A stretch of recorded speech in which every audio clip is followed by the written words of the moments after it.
Hey Tubesters, so I wanted to take advantage of this moment where I don't have my roommate and where everyone is kind of like either off base. There's kind of like a, this is Mardi Gras, if you didn't know, and at least there's Mardi Gras parades in Pensacola.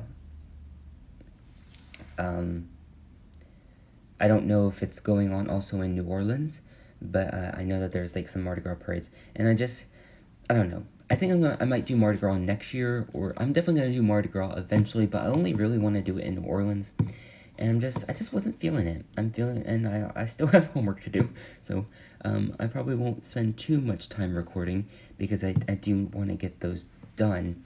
But I do need to work on another project, which I will let you guys know what that is as soon as it's done and ready. Hopefully I can get it done soon because I have some stuff coming that's kind of tied into this project, and it's just going to be like an ever unfolding thing, and it's really, really cool, and I think y'all are going to love it a lot. Anyway, let me get to the point of this video. Oh shit, wait, which topic was I doing? I forgot. Oh, okay, yeah, so this one, yeah, it seems like y'all know more than I do because by the time you watch this, there's already a title for it. But this is going to be about basically the role your environment plays in your magical workings, in your spellcraft, and your spell work, and intention setting, energy work, whatever you call it, whatever your practice of it or them may be. This is what it's going to be talking about, because this isn't something I've read. This is something as a practicing witch for, gosh, I think it's been steadily 4 years, but technically I've been practicing since I was 13, so, and that's basically 11 years, so it's been on and off for 11 years, steady for 4, oh wait, actually I think, yeah, this October will actually be 5 years, because that's right, I started at 19, as a steady, consistent practice of learning, practice, implement, etc. So, this is something that I've come across, excuse me, and I do have a good example that supports, I guess we have to call it a theory, since it, I don't know, I think, oh, excuse me, let me drink some water, I keep on burping and everything. Oh, I don't have much. Hopefully I can go the whole video without having to drink more. Okay. My bad, y'all. I just did like a half-hour video, candid confession, which is why this all looks the same. I actually just got out of bed probably 45 minutes to an hour ago. So, hoo-yah, bedhead here. And, anyway. So, the role that your environment plays in your magical practice is actually very heavy. So, y'all know that when you do a spell or intention setting, it's pretty much mostly spiritual. It can sometimes, or even oftentimes, involve physical actions to back it up and support it. But the initial aspect of it is a spiritual one. And so you have this spiritual component, and then you have the physical component, which is either your actions necessary to be in alignment with the spiritual component that you've already done, or actions outside of yourself that the divine or whatever you believe makes them happen. They have to happen to be in alignment with the spiritual component that you just did, right? Well, there's also, you know, when you're doing those spiritual actions, you're creating or already created a spiritual environment conducive for those spiritual actions. Well, it's the same thing with the physical environment. In order for those in order for those physical actions to take place conducively and harmonically, you also need a physical environment that is good for that. And in retrospect, it needs to be in alignment with the spiritual environment and actions. So, this is kind of something that you can add on to as, I guess, a checklist, if you will, for reasons why your spell work might not manifest. Sometimes it has nothing to do with your chi or energy, whatever you call it. I call it chi, that you bring to the table. Sometimes it's not about the moon phase. Sometimes it's not about your correspondences. Sometimes it's not even about divinity saying that this isn't right for you. Sometimes, or maybe you can say that it is divinity saying it's not right for you because your environment is not conducive for the manifestation at play. So this is why it's often important to do divination before, especially major spell work, because if you don't want to be wasting chi and any supplies that you may or may not be using for a failed spell. That's gonna probably put your stockings in a bunch, or whatever you want to say, or break your broomstick, or dent your hat, or whatever, or dent your cauldron, bend your wand, whatever. You get the point. So basically that's the gist of the video. An example is when I did a witch's bottle or witch's jar, and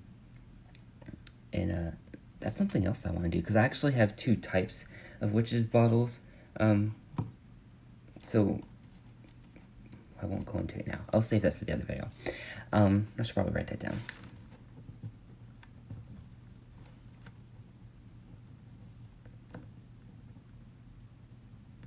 Okay. I need to put these... Oh, I have something to put these all in. Okay. Sorry, talking to myself, y'all.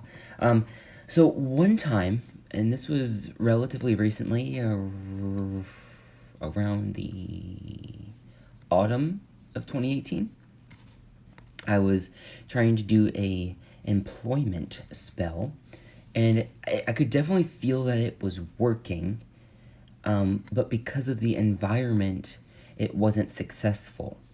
And this is what really helped solidify this concept idea to me, was realize this really like finished off, because it was kind of something that I played with before, but I like didn't remember, or it didn't like I guess it didn't resonate strongly or whatever. But that last working, well, it wasn't really my last working, but that working really helped solidify it and really make it, this is a real thing. And hopefully by me sharing this, it helps you realize, oh wait, that's why shit's been going down or not happening in my practice. I'm going to be doing a story time at some point, and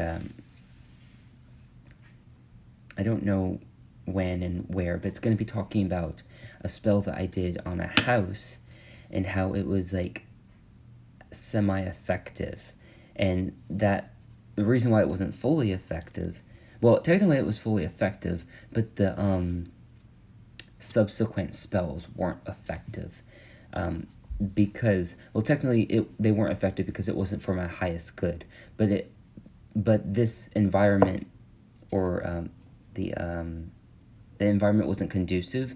That component was also responsible for those subsequent spell workings not being successful. But the main reason was because it wasn't for my highest good. But sticking to the theme of this video, it was also because the environment, 1, wasn't for my highest good, and 2, wasn't conducive in the success of those spells. But back to the original spell that I was talking to you guys about. I did this spell bottle for employment. This is the one that used, and I don't remember if I talked about it on here or not, but this is the one that used a fishing hook. And I actually got some, oh well, I've already said it. It was supposed to be a surprise for some people, but now it's not going to be so much a surprise, I guess. Anyway, so I got some fishing hooks so I can do some more, because these are great for, they're pretty much only good for spell bottles, spell jars. However, you can sew one on the outside. I suggest you only use them on the outside of witch purses. Y'all, I forget that my terminologies are pretty much only in my craft. So, for example, witch purses. That's basically a witch bag. What do y'all call mojo bag? Gree, spell bags. I think that's all the terms that are said outside of my craft. So when I say witch purse, that's what I'm talking about. Another one is like my powers, or I just call them gifts, but some people call them powers. So like the gift of knowing, that would technically be equivalent to the clair of claircognizance. And then I have the what I call whispering, and that kind of combines mediumship and clairaudience and maybe that's it. Yeah, I think that's it. Oh, but whispering doesn't just include like human spirits; it includes all spirits. So that would be like talking to animals, talking to the fae, seeing the fae. So like well, hold on. Yeah. So it includes some clairvoyance, but not as much as spirit sight, which is what I call it. That would be more equivalent to clairvoyance. So it's just like I have to try and remember to almost translate my craft into what y'all know about, because a lot of my craft was learned intuitively and through experience and like learning from the fae or learning from nature or from my spirit guides or from divinity and what divinity would allow to show in my life. So a lot of it wasn't from YouTube and books. The YouTube and books portion came when I became full on at 19. So I do know some of these terms and stuff. It's just I don't necessarily know. That's not what I meant to say. I don't necessarily use them because I already have kind of like my own practice and terminology at this point. So forgive me if I say something like wooded witch. I think I've said that a few times and I don't explain what that is. And I'm like, what the fuck is a wooded witch? And you'll probably think, oh, it's a different type of witch, like Grey Witch or Green Witch or Kitsch Witch. It's like, no, well, I guess it kind of is. But it's just what y'all would call broom closet, like a broom closeted witch. So that's kind of like some stuff that I had to go on a brief tangent about. But anyway, when I was doing that spell bottle for employment, it did technically, it was always trying to work, but because the environment was so thick with lack of employment and lack of good employment, and when I say good employment, I don't necessarily mean paying well, I mean like a non-toxic environment. There's a lot of toxicity in that part of Illinois that I was living in, because there's just a lot of small-mindedness, a lot of small-minded, narrow-mindedness, a lot of judgment, and the judgment is more internalized, so it's not even like you experience a lot of the judgment, but being an empath or a sensitive, as some people call it, you do experience that as if it was to be verbalized, because you're feeling what they're feeling. And my empath gift intertwines with my gift of knowing, and so to a certain extent I can almost read minds, and that's why I'm able to help people finish their sentences or help them with their thoughts, because I'm tapping into what they're feeling, and it kind of escalates into tapping into their brain frequency. And I'm not necessarily perfect at it, but it has successfully shown itself multiple times throughout my life since high school, since senior year in high school, actually. Yeah, I kind of lost my train of thought, but because of that gift, I can usually tell when someone's being judgmental, and now I'm starting to get better at body language, because I kind of see that as a divinational practice, honestly, but that's another topic for a different day. I should probably write that down.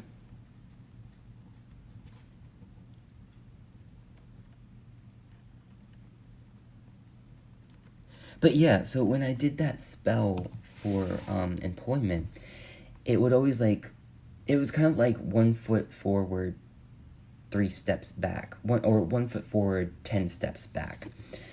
So it would people would come into my life and it would kind of stir up something, but then it would just fizzle out, and then I was back to square one again. And I did the spell bottle because spell bottles, witch bottles, that's what I typically call them, as you already know. Um, what is in my nose? They are great for these prolonged workings, especially when you don't want to or can't use a candle. Um,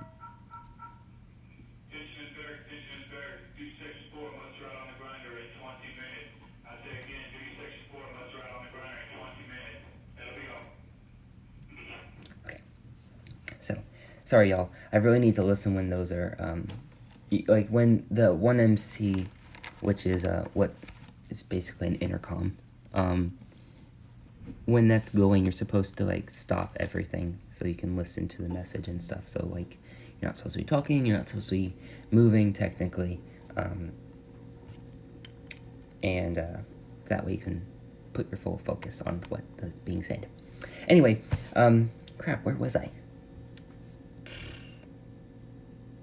So, yeah, it was like that 1 step forward, 10 steps back type of thing, and it was really frustrating because, especially at one point, because at one point I was going to be doing like a dog sitting, walking business, which was going to be really fun, but unfortunately no one, I didn't have the good environment, basically, because I didn't have the time to do it because I had to pack up my stuff, which I probably should have mentioned in that Candid Confessions of why I had to pack up my stuff. Basically, I had to pack up my stuff because I'm not allowed to live there anymore, which I'm fine with, and I know that that's a divine intervention thing to help me not be in that toxic environment anymore. So I'm not allowed to live in the house anymore, and I'm not going to go into that because I'm not trying to make this a Candid Confessions video, but if you watched that Candid Confessions video, then you probably know or can figure out why. Or maybe not. But anyway, it doesn't matter why. Just know that that was the reason why I had to pack up my stuff, because like when I'm done with boot camp, A school, and everything, and I when and if I decide to go back, well, I will actually have to go back to Illinois so I can get my stuff. But when I do that, I'm not allowed to stay in the house and all that, and yeah. So that was one reason I had to do a lot of packing, so I didn't really have the time to invest in promoting that business and whatever. Also, there just wasn't a lot of jobs available that worked for my situation. Plus, I was going to be leaving for boot camp in about a month or two. So it was just like a heavy weight of the environment was like a weight pressuring down the spell from succeeding, basically. Even when I used the Crown of Success oil on myself, which I really wished that I was able to do more of my potion videos before I left, because I really love my Crown of Success potion, and I could technically tell it to you, but it's just not the same as making it with y'all. Anyway, so that was kind of why that spell wasn't working, but it would have worked if my environment was more conducive for it. And so basically I'm saying all this to say that check your environment. Oh, that looks really fun. Oh, I need to watch that. The Rogues Hollow just uploaded a video of like an altar tour and like something about their grimoire, and just like, oh, ooh, that looks fun. Yummy. Anyway, so yeah, check your environment. Is your environment conducive to the spell work at hand? And you know, you can check that before and after. A good way to check before is you could do some type of divination. If you're unsure with just looking at your environment, you can do a divinatory reading before casting a spell, and that will help you save a lot of time and money and space and energy or chi, so that way you're not being wasteful and you don't cast in vain, basically.